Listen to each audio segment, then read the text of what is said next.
to the next episode of Waifu Wars. I am the cute little shepherd that wants to herd your sheep. Wink, Droopy Doo.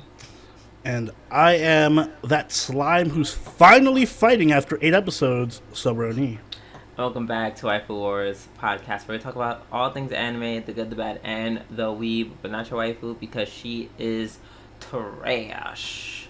What's going on, Oni? Nothing much. Enjoying my Memorial Day. How's your day going, Drew? More or less the same. Yeah, also enjoyed it. Got caught out in the rain a bit. Same. That was fun. The monsoon. Yeah, luckily my bus came right on time, scooped me right on up, so I didn't get too wet. Thankfully. So yeah, but it's good that for once the spring decided to act like spring and actually rain instead of 80-degree weather. I'll take the 80-degree weather. Thank you very much. I mean, I don't love the rain, but like, I also don't like the heat. I'll take the heat over the rain. If I'm outside, at least. So if I'm not outside, I don't care. But okay, I guess. Yeah. I guess let's get this episode started with our news segment this week in anime. What is my news? Oh yes. According to Anime News Network, Oshinoko Season 2 reveals the main promo video, the cast opening song, and the July 3rd debut. I didn't realize it was so soon. Me neither. Like, it's literally right around the corner. And man, this little promo video. Ooh. I saw it. Yeah, it's spicy. It's really nice. It's good. Yep, it's all the girls saying, "I'm gonna be the star. I'm gonna be the star." So yeah, I'm very looking forward to it. Also, it's like it's kind of hinting a clash between Kana and the director of sorts. It's NTR. Wait, what? Oh, I thought you said a relationship. I said clashing. Clashing. Where did you get relationship? I don't know. That's what I heard. Clashing. I heard relationship, so that must have been what you said. No, it's not. I said clashing. you weird little man. Oh my gosh. Ugh. No, it looks like they're going to clash. I know me saying it like that doesn't make it any better, but whatever. I know what I meant.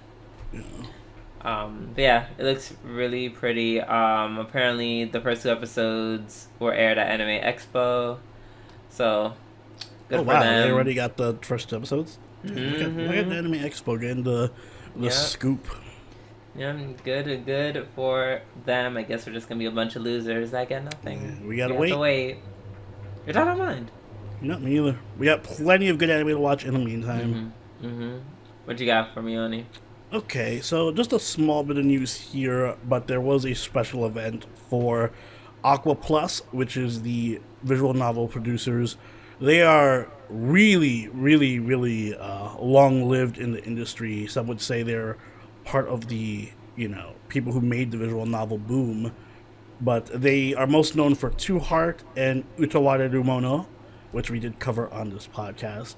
And in 2025, they teased new additions to those 2 franchises for their 30th anniversary.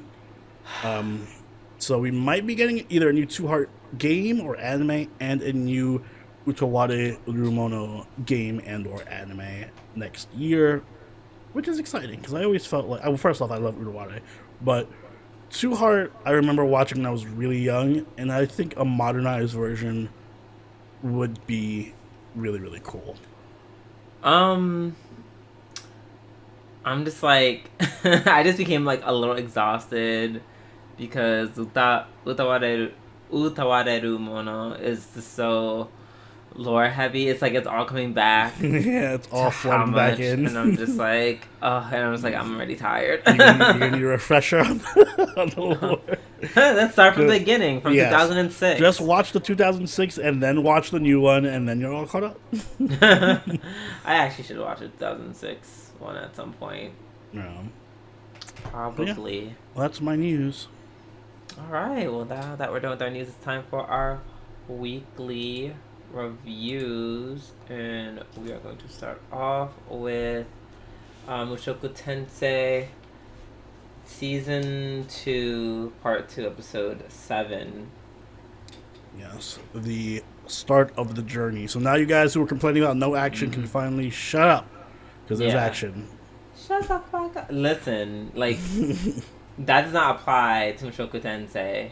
Okay, that applies to the slime. 1,000%. Yeah, if anything, this half of the year or this half of the season has shown me the massive difference in writing between Mushoku Tensei and literally every other isekai. Like, if slime is considered peak isekai, oof, it really relies on fights over the writing. I'll say that much. Yeah, like a good chunk of anime. Good chunk of action anime, dude. True. It is no Vinland Saga. But Mushoku is close. Absolutely. So yeah, they, like you said, they get ready to travel. Oh, when Alina and Cliff said goodbye, that was so cute. Yeah, I was waiting for us to finally get. I don't know if I mentioned it last podcast. I was really hoping we would get a sentimental moment between them, because I feel like they kind of been off to the side doing their own thing, and I would have loved more focus on their relationship too. So I'm glad we got that little moment. For sure. Of course, Rudy setting up all the death flags. I like that they called him out on it too. Like, Rudy, what the fuck are you doing? No, right. We're not deciding the baby's name right now. Decide the baby's name, just in case. I'm like, everyone looking at him like, bitch. To be fair, Cliff also set up with that flag with the whole like, when you get back, we'll get married. Yeah, we'll get married. I was like, yep, another. Lena Lisa's down. Flag. Yep. Well, I was like, damn it, my favorite girl's dead. Fuck. Yeah. She would be the type of character who would be primed to die off too, because she's like established enough that people will feel sad that she dies, but not established enough that her life is protected by the plot, you know? Absolutely. She is someone that they definitely can kill. And probably will, because anime love to see me suffer. Yeah, I have a feeling something bad is gonna happen. It was funny when Rudy was getting seduced, well, by everything in the desert. Said, oh, let's get dirty. I was like, ew. It is wild, though, trying to cheat on his wife with her grandma. I forget every time you say it. Yeah. Oh, gross. But don't you want to see it just for the drama? No. No, decide what you may think. I'm not here for that kind of drama between these characters. I could watch Kuzuno Honkai where I don't really care about what happens to them. Yeah, if this was Kuzuno Honkai, it'd be a whole other issue. Oh my god, then that'd be lit. Then it'd be like, oh my god, that's awful and terrible. Oh my god, wait, why has anyone done that? Has anyone made like a Mushoku Tensei, like a trashy drama isekai? Yes. I feel like they definitely have. I can't think of it right now. Oh my god. Let us know in the comments what your trashy drama isekai is. Yeah. And if not, maybe they can make one of Paul being a hoe. Maybe this is the trashy drama isekai. This is not it, or else Rudy definitely would have had sex with Eris that one time he tried. I was reincarnated in another world to cheat on my wife with her sister, who is also my sensei, and my grandma. My grandma. Dun dun dun.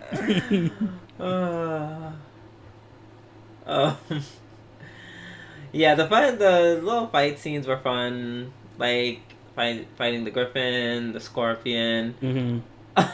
First of all, why did he light that griffin like that? I forgot. Why did he light him up like he really just pierced him? Like you didn't see he That griffin pierced him got and like fucked a up. split second lit him on fire. That griffin got like a hole blasted through his chest and then got lit. Immediately, I was like, "What did Griffin he?" was minding his own business. What did he do to deserve this? Oh my god! Whenever I have that griffin, I'm sure Lena kind of wants to do something similar to Paul because Alina won't even tell what Paul did to her, which of course makes us want to know even more. I hope they reveal it when they eventually meet up. I do. know, I it's do like- kind of really want to see their interactions when they finally do meet again. Me too. And then it's gonna make me hate Paul over again. Mm-hmm.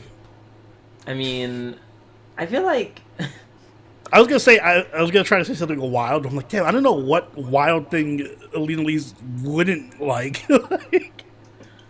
like I don't know. I feel like I'm realizing that I never really past a certain point. I never really liked Paul. I mean, Like at some point, I also never liked Paul. like first he was like, but then he was like kind of like, almost, not almost, but like I don't know, kind of weird, kind of being a dick, kind of being this weird competitiveness with Rudy when Rudy was a child. I was like, that's weird. Mm-hmm. But then I was like, okay, fine. Maybe he's just like he wants his son to do well. And then I think the point of just no return in general was just getting the wife and maid pregnant at the same time. I mean, for me, like I liked Rudy's relationship with Paul. It was mostly just the cheating thing, him being scared. First off, he has a beautiful wife. Why cheat on her? He has a beautiful wife that sleeps with him literally every night. Every night. So yeah, that's it for me. Yeah, that was it. That was also it for me. And then every time we see him or hear of him, it's just like, ugh. Oh yeah, and him showing back up and shitting on Rudy after all the whole journey he had wasn't really the best either. Yep. So I guess it's fuck Paul. So Yeah, fuck Paul. I guess we're about to. I guess I'm about to hate him all over again. If Paul dies, because somebody's definitely dying soon, very soon. Somebody's dying. If Paul dies, will I feel sad? A little bit, only because he'll never have. It'll be mostly like not sad for Paul. Yeah, I'll feel sad because of other characters. Yeah, I'll be sad like for Rudy Rudy and Norn and Alicia. Yeah. But on the list of characters who would die, and I'm like, quite, and don't mind dying, Paul is definitely up there over Alina Lise or anyone else. I really don't want the mom to die. Yeah, I don't want the mom to die. I don't want Alina Lise to die. I don't want Sophie to die somehow back home. Oh my god, yeah, I forgot. Oh. Plot twist, Rudy dies and is reincarnated again. He's reincarnated as his own baby. That's his son. Oh, awkward. Damn, that'd be a crazy. Alright, let's move on to Konosuba Season 3, Episode 7. Yes. So, they rich, bitch. Yes, they are. They got the money for defeating Sophie from the movie.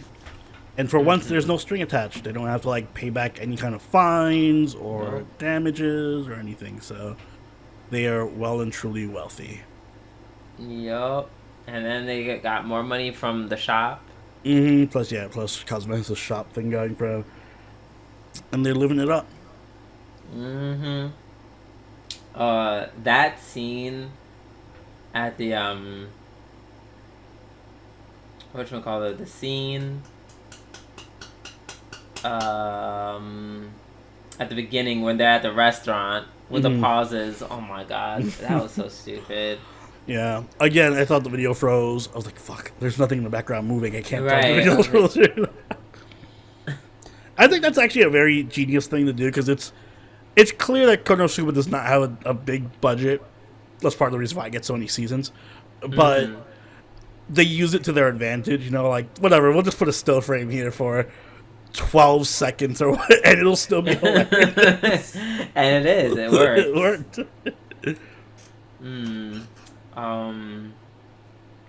When they came back and they saw Megumin and Darkness preparing for a quote unquote endurance test. Yeah. Mm-hmm. Listen, if that's what training for endurance test looks like. I would like to coach someone, coach a nice, strong man. I do like to focus on Darkness this season. I feel like Megumin had it for the movie. Aqua kind of always has focus on her, so I think definitely for season 2, Aqua had a lot of focus. She's like a gnat that just won't quite go away. Yeah, she fell for another scheme. Now she has a dragon/chicken to take care of. Chicken. You know what would be there's a part of me that's like, what if that actually does turn out to be some type of dragon? I feel like it won't be either. It's not gonna be a chicken, but it's not gonna be a dragon. It's gonna be some weird thing we're not expecting. It just fucks things up even worse for them. Sure. Oh, speaking of Darkness, that whole scene with the fortune read, that was hilarious. Where he was just saying shit, and he's like, "Oh yeah, I didn't read your fortune at all." Yeah, I was asking you shit. I'm just making small talk. Oh my god. And then Darkness wanted to take down a dragon/Hydra. And Aqua's dumbass is sleeping in the middle of the lake. Yeah. I was like, yo, Megumin, do it anyways. Explosion. She was like, oh no, I can't do it, it's gonna hurt her. I'd be like, do it anyways. She'll be alright. She's a goddess. Right, she's a goddess. It'll just hurt a little bit, right? But we'll see how that turns out. That was really funny. Yes, it was a great episode. Alright, up next we have Slime, Season 3, Episode 8. Yes, and as previously mentioned, there was fighting in this episode. Everybody was kung fu fighting. Yes. Wait, there was also fighting last episode. Okay, but there was fighting against Rimuru in this episode, which was what I was waiting for. I don't care about the goons fighting each other. Oh, excuse me. He knocked on Rimuru. It's like I was like, oh, is everybody walking away from them so they have time to talk in private? Yeah, they were giving him time to talk in private. Don't say it like that. Because they just fought. Also, shout out to Shion just being so badass this episode. Oh, Shion, like, I love her. I love her so much. I love Shion, and she was really, really cool in this episode. I'm hearing about it. But I really need a reference for the power scaling in Slime, because this episode made Rimuru seem really fucking weak, Hinata seem really fucking strong, and what's her name? Fuck, you just said I forgot her name. Shion, really also fucking strong. I feel like Rimuru took a nerf this episode. He took an L, even though he kind of won, but not kinda. He did. barely won. He was relatively unscathed. Like, he did take that one attack at the end that he barely dodged with his ultimate skill. I mean, they gave her a weapon. They gave Homegirl a weapon to use to kill Rimuru, and even with the weapon, it wasn't but I'm enough. like, if those weapons are just lying around, like, oh, here's the Rimuru slaying sword, and I'm like, oh, well, that's... Like, dude, a random sword is gonna kill you, then. You're not that strong. I mean, it wasn't for Rimuru, really, it was more for Valdora. Well, so then even worse. There's- There's just generic swords that come around that you can. That's what it felt like kind of a plot convenience type of thing where they're like fuck. Oh, duh. Well, It's yeah, just but I'm fun- like that's my issue with some of these fights is that because they make Rimuru so powerful that it's kind of like what Fairy Tail did with Urza, but in a less fun way, where it's like fuck, we made a character too strong, so now we have to have like all these plot contrivances to scale him down a bit, and it just ends up making his power level really inconsistent. Yeah, they don't do a good job like they do in Fairy Tail. Yeah, But at least with Urza it was simpler. It was just like, oh, she broke her leg, so she. right, exactly. Oh no, she broke her other leg for this fight. No, no. Like, just do that slide. Make Rimuru just like, I don't know, break his leg falling down the stairs or I something. mean, he doesn't have a leg technically, so there's that.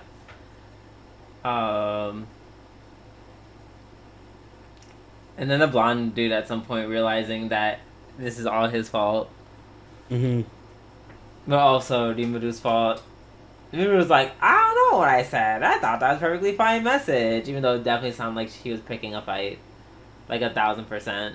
Yeah, but also the blonde dude is really stupid. Like, oh, I thought if I brought the army, that would That would make things de-escalate. better. Like, it Right, literally right. took me. I had to replay that scene like twice. I'm like, why the fuck would you think that? Like, I had to like put my brain in his head and just think it all was really stupid. Why would I think bringing an army would Yes, de-escalate?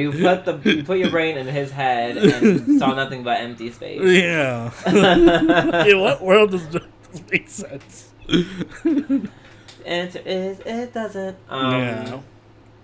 So yeah, that happened. Like, once again, like we said earlier, I'm not comparing the show to Mushoku Tensei. Oh, I'm definitely not. not. Like, I'm I not just wanted looking it to for be God fun. tier. Mm. Right, that's it. I'm not looking for like consistent writing, stuff like that. Oh. True. I already know to lower my expectations when it comes to this kind of anime.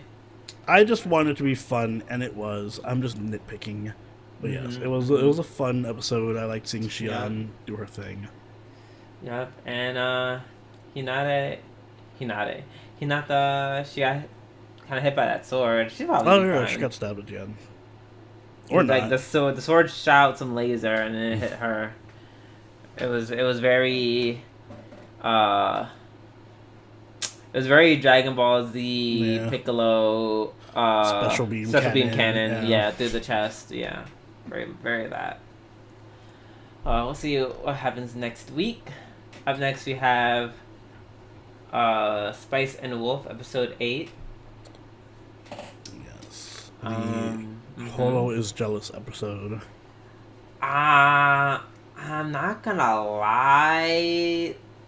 This is like the first time in a very long time that I was kind of bored.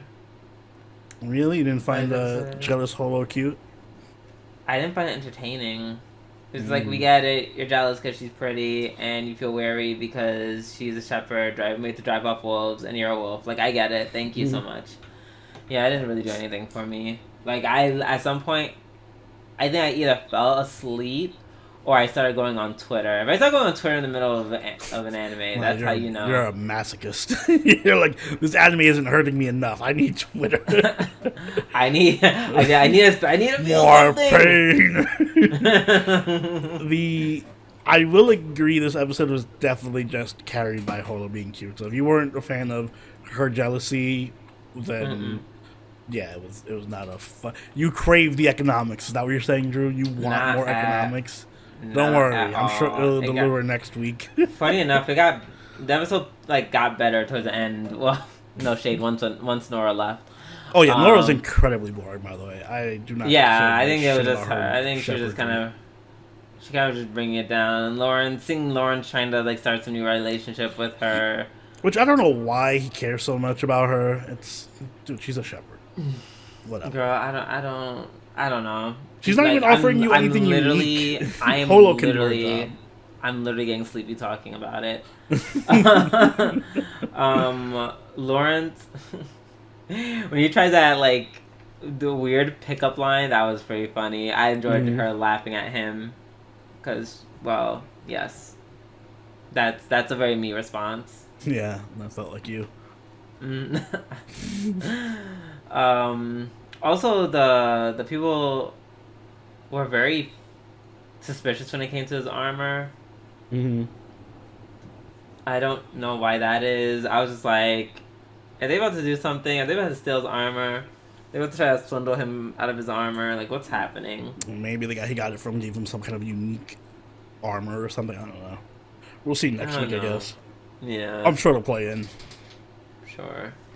And then we find out that this place is essentially a home base for him. Mm-hmm. The Rowan Merchant Association, with his not father, who calls him son. I forget what his name was. Me too. That's not important. I was like, is it Tony? was it Pablo? I know all the names sound kind of like gangsters, but I don't know. That's just what I feel, or I think in the back of my head. You feel he's a gangster? Maybe. That'd be cool. That'd be a cool plot twist if they were like, "Oh yeah, I kind of work for the mob," and The medieval mob.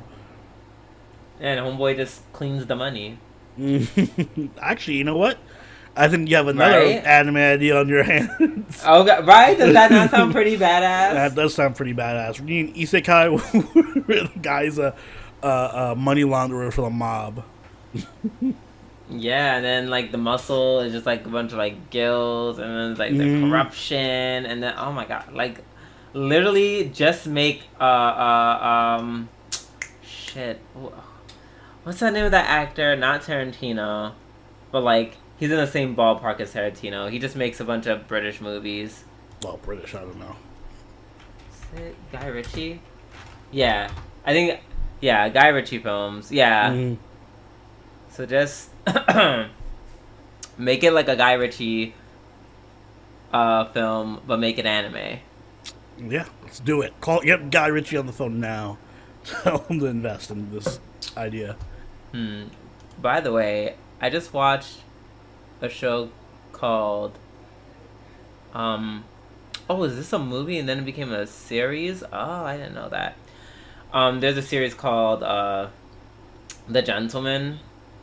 And yeah, it's literally kind of what I described more or less, except with quote unquote royalty was involved. It was actually pretty good. I don't know. I think I just personally like shit like that. I wouldn't be against it. It would actually be an interesting concept. Although I feel like money laundering in the medieval times was way easier than it would be nowadays. Said it would be easier.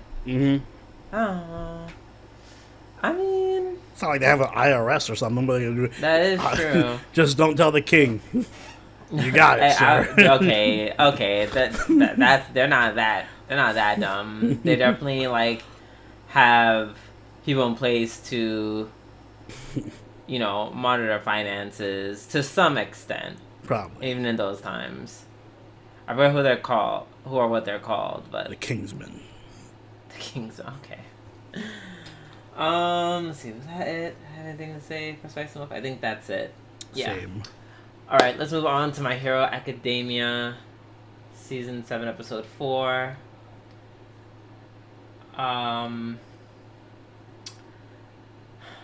So everyone is like, "Oh my God, Aoyama, we believe in you. Oh my God, Aoyama, we believe in you." Meanwhile, my ass have been like, do we have to fight with him so soon? Can he just like be the bait? Yeah. Can you just be the bait, please? We'll do the rest of the work. Right, I kind of don't want to fight with him. That's understandable. Yeah, but no, they were like, "No, let's fight together. Let's fight together. You're still one of us." Like that's, yeah. Everyone was very forgiving towards him, which I expected in this.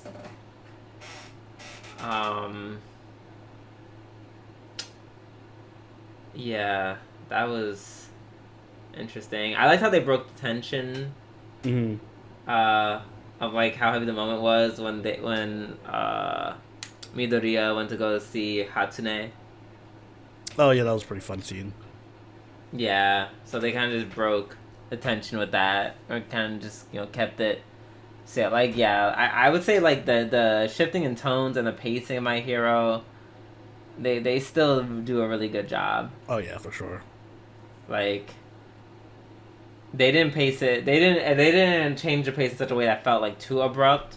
We're just like 1 second they were like we're crying, and then someone gets like a cream pie to the face. Sorry, Oni.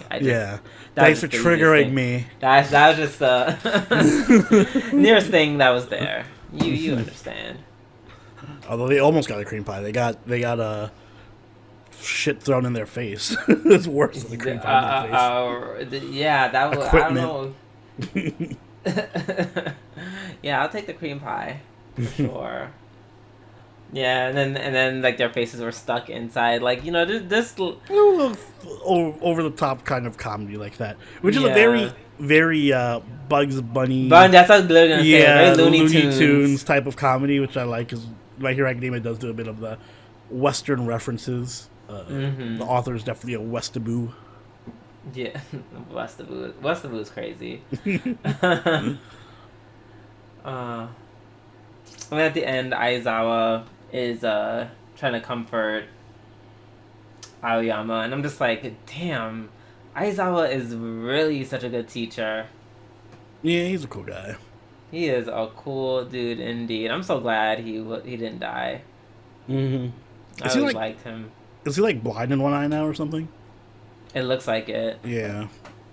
Looks like it. I don't know if that like affects how that affects his quirk. Yeah, that'll be interesting to find out. Maybe I'm assuming it makes him stronger. I doubt that. I feel like they're gonna be like, oh, he lost it, or it's greatly weakened. Now he can only do it with one eye, something like that.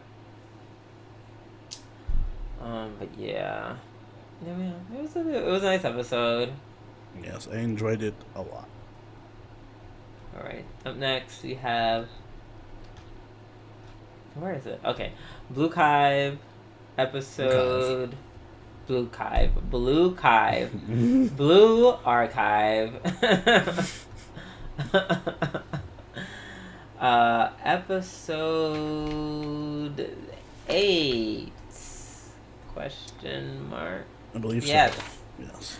I didn't take any notes for this because Oni and I watched this together. No, you missed all the notes on the very aquarium deep metaphor that they were setting up with the aquarium, Drew. How can you analyze the show if you don't understand the whale analogy metaphor? Yeah. You're like a whale. Why? Because you're fat. In the way that you're a fat, lazy bitch. I mean,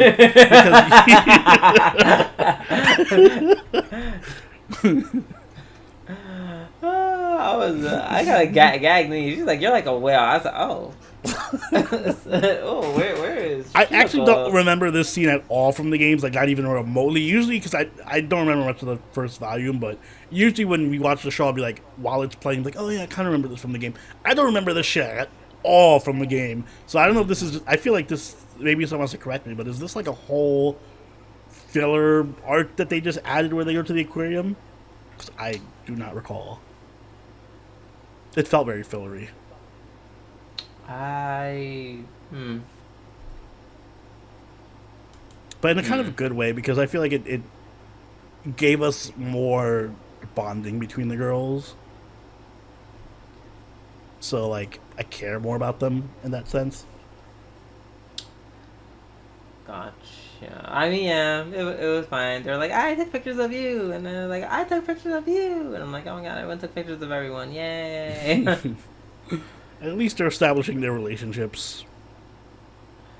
Yeah, that much is true. I'm gonna say something.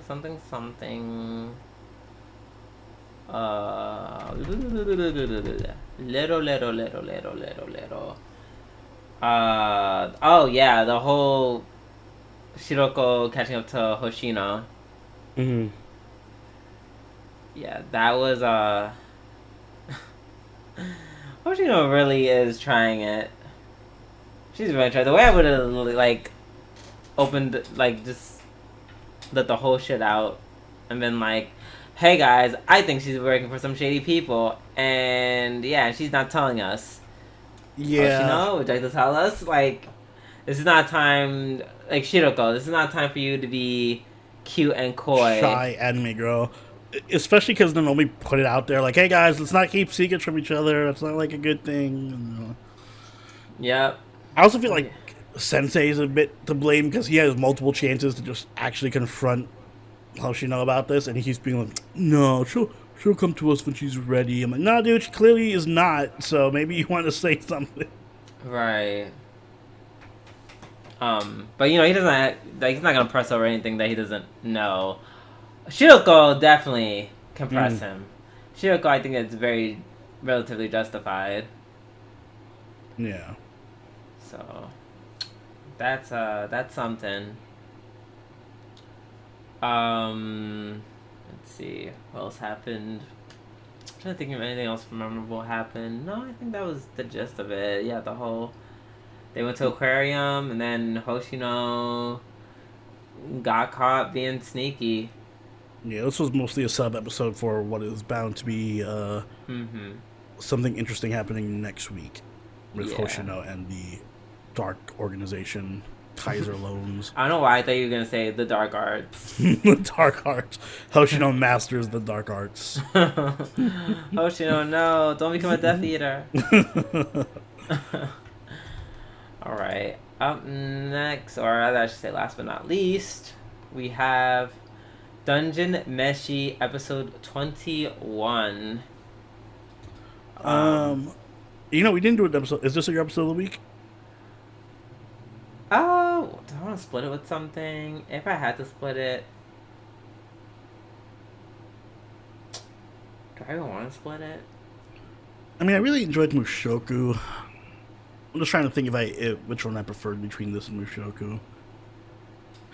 Oh, they're both really good. I'm gonna split it. It's half this, half Mushoku.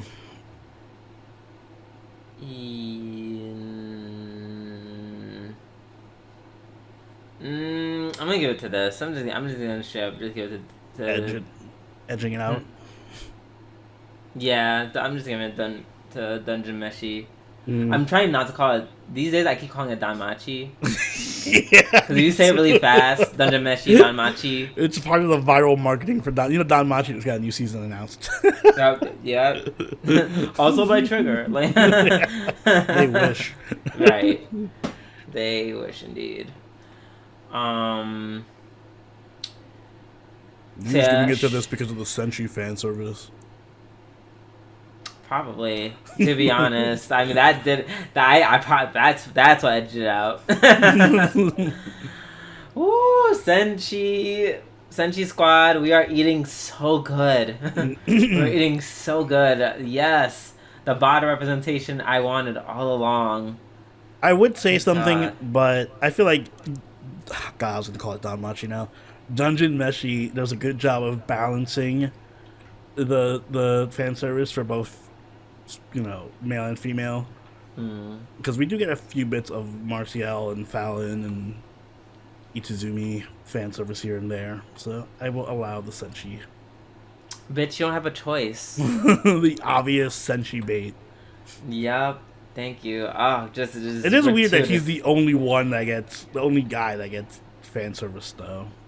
Where's the Chilchuck in Laos? Ew, first of all, Chilchuck, no. I mean, the Shotacons out there. Right, no shade to Shotacons, but no shade to him, but I mean, I'll even take some, I guess, some Laos. Mm-hmm. Yeah, I'm like, that'll be fine. I mean, he's relatively handsome. But yeah, SENSHI is just yep. SENSHI, that's where it at, and they're just like, and they do so much. He has like the most gratuitous fan service. I know, literally, when he came on screen, I'm like, he's laying on the bed like a fucking, what's her name from the Titanic? Like, oh, paint me, Laos. Paint me like one of your French girls. Yes, and this is the episode after where he tumbles over and you just see SENSHI bulge in like 4K. We're eating well. No, there was other stuff that happened in this episode. Oh yeah, right. Kabru, being Kabru as always. Him and Churo, they go back to the Island Lord to convince the elves to not, rain on their parade, so to speak. Because I guess he's scared of like the monsters running over, the whole town getting destroyed. So yeah, he does what he can to hold the elves back. And I kind of like the elves. The elves are very... The elves were cool. They had very nice designs. Very fun personalities. I like that one dude who just clearly does not trust Kabru. What's his name? Mithroon. Yeah, he's cool. They have an Eggs Benedict, which was like, maybe you want to have an Eggs Benedict. I think I need to learn how to make one of these days. So they're too much work. Just make scrambled eggs. Right, it does feel like it's gonna be a lot of work, right? Yeah, it looked really good. And then something crazy happens. So Laos finally starts talking to the ghost that was clearly following him from a couple episodes ago. And they're like, let's do the time warp again. Even though it's not so much a time warp as if they're just dragging them to like a different dimension, like some isolated part of the dungeon, I guess, where basically where the city where the remnants of their city remains, to an extent. Yeah, I believe that the what do they call them, the Mad Mage. So I think he kind of just recreated the kingdom and just made everyone in the city immortal. Yeah. And then they showed how like the ghost thing happens because it's the ghosts are the ones who are trying to escape, or who tried to escape. First of all, what do you mean I'm immortal but like my body can still die in the dungeon? Yeah. Like what? Weird. Right, and then they're like, oh yeah, but you're still immortal, so your soul is here. Like what? You just turn to a mad ghost. Yeah, you just become one of those ghosts that flies around. I like the whole scene where they were like, oh fuck, we ate some of those ghosts. We're like, oh shit, yeah, we definitely dealt with those ghosts and turned them into ice cream. Yeah, don't tell them that part. It's very funny. Yeah, the scene where Lao's petting the Minotaur, that was kind of... I don't know how I felt about that scene. It was like a good emotion. I was like, I want to say it was cute. I was like, but was it cute? It was cute in a way. Right. Like, you're right. You know what I mean. Yeah. Oh my god, I love that first outfit that they put Marcielle in. Why she looks so cunty. The Lady Gaga outfit. Yes. I was like, bitch, you better work. She's out to the Met Gala right after the dungeon. Out to the Met, period. It looks so pretty. Also, I love that Izutsumi, she became... Basically, she was like under the effect of like having catnip. She's just full-on cat mode. She's very cute. Not even cat. She kind of feels like a girl who just tends to, hide behind the maternal figure of sorts. Because were they even close? Were they like even like cool before all this happened? Well, they kind of connected in that one episode where the wolves attacked them. Other than when she left Marcel to die, right? Yeah. Also, I love seeing SENSHI so happy to see the monsters coexisting in harmony. Like, he was so happy. I was like, "Aw, you're so happy." Like, I feel like this is like maybe the first or maybe second time I've heard him like raise his voice in this series. Yeah. So you could really tell that he was like excited. Oh yeah, and then Laos is prophesied to beat the Mad Mage. Yeah, because he has a special lion winged lion sword. And he's like, hey, where did that come from? How did that get there? And they're like, hey, can you beat the mage for us? He's probably gonna say yes, and then it's gonna turn into a whole thing. But yeah, I'm looking forward to it. This episode took quite the turn, and yeah, just showed off some things I never thought I would see in this series once again. That's what I like about this anime. It always has a way of surprising me. Yeah, I do like to see how much the series has evolved. Like, it's evolved in a very interesting way from where it started, which I think is awesome. Yeah, same. Alright. I think we are done with our weekly reviews, and I think with that note, we are done with the show. So, Oni, if you'd be so kind, take us away. Guys, if you enjoyed this week's episode of the Waifu Force podcast, so make sure you hit the like button and subscribe so you can catch every episode as they go up every week. If you haven't already, do follow us over on Twitter, follow us on Twitch, and join the party on our Discord, all linked in the description down below. If you'd like, you can even become a channel member or patron and join us for our weekly live watches, where we're watching Mushoku Tensei and Konosuba with our patrons every week. So if that sounds interesting to you, you know what to do. And Drew, do you have anything you'd like to say? I hope you had a happy Memorial weekend / day. Thanks to everyone who donated for the fundraiser. Yes, really appreciate it. And yeah, have a good rest of the week. All right, guys. And on that note, this has been Soberoni and Doobie-doo. And we'll catch y'all later. Bye. Bye.